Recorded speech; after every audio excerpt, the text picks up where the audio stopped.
бүгүн шаардык кеңешке жаңы депутат болдуңуз. Келечек максаттар кандай болот? Эмне максат менен депутат болдуңуз?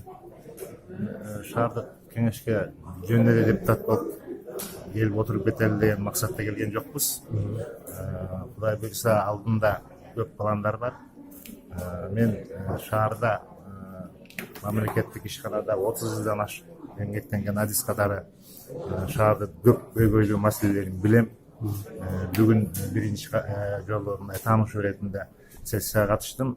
Кийинки боло турган сессияларга сөзсүз түрдө мурунтан ойлонуп жүргөн, анан дагы жаңыдан боло турган маселелердин баардыгын көтөрүп чыгып, шаар элине кызмат кылам деп ойлойм. Мына өзүңүз СЭСте иштедиңиз, санеп станцияда. Анан бул санеп станциянын ишине да сындар айтылып атат, өзүңүз деле билсеңиз керек. Анан балким депутат болгондон кийин сизде ыйгарым көбүрөөк болуп, анын ишин, шаардын тазалыгын оңдой турсуз. Ушул жаатта план барбы? Туура айтасыз. Менин укугум азыр анча-мынча жерлерден өзүмдүн жетекчимден да көбүрөөк укукка ээ болуп калат экенсиң. Депутат болгондон кийин сөзсүз түрдө бул укугумдан пайдаланып, ошол жумуштагы туура иштерге багыттайм деп ойлойм. Анан акыркы суроо, Ош шаарындагы кандай көйгөйлөр бар? Ош шаарында абдан көп көйгөй бар.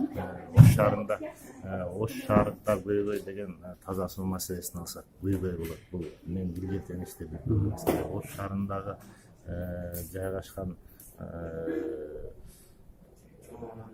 базарлардагы, соода түйүндөрдөгү проблемалар бар. Буларды чечсек болот. Буларды койсок болот. Ош шаарындагы мына бүгүнкү көтөрүлүп жаткан генплан ПДП деген абдан көп маселе бар. Бизге тиешелүү адис катары бул жагынан да көп маселелерди көтөрүүгө мүмкүнчүлүк.